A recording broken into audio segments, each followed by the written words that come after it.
My name's Freestone. I'm a father of two, and 3 months ago I found out I was diagnosed with aplastic anemia. I suppose first, mate, thank you for allowing us to have this time with you and tell your story. Yep. Can we take you back to February when, you were a fit, healthy guy, you and your family just moved down to the high country in Victoria from Melbourne. Yep. How did the next couple of days unfold?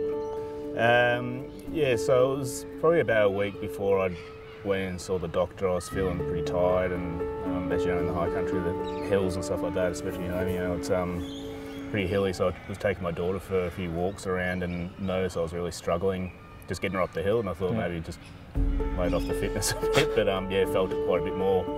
When I got back, I was feeling it in the chest, and throughout that week I just started to feel quite lightheaded, and I was working, I couldn't concentrate, and I thought it might have been just a cold of some sort. I didn't really think about it too much, and then the next day when I went in, the doctor just closed the door and said, I don't know how to tell you this, but I think you've got leukemia. And that just kind of just really hit me. I didn't know the severity of it and what it meant, but the doctor said that I had to get down to Melbourne as soon as possible. So what actually happened once you got down to Melbourne? I understand you met with some doctors and the diagnosis was a little different.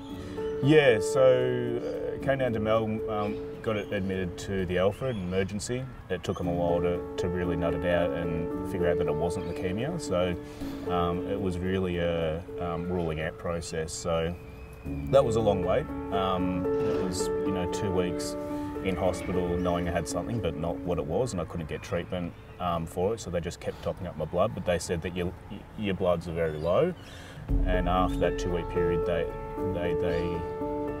diagnosed me with having severe aplastic anemia. And at that point, did you have a clue what that was? Or? No.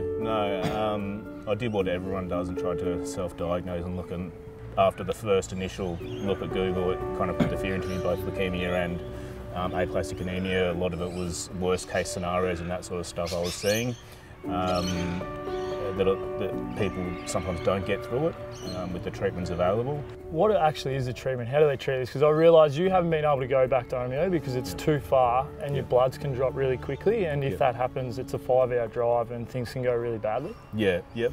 So we're actually staying down here, and we've moved the whole family down here. I guess the main focus has been my health, so we kind of pretty much decided that from day one.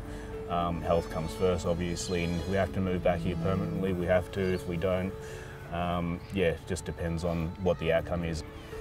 The treatment, there's 2 different treatment options. There's one which is the bone marrow transplant, and that's seen as a cure.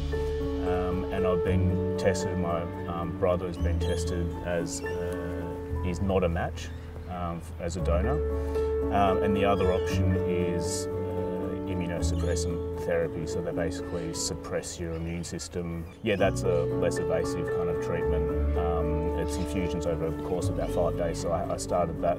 I had that back in late March.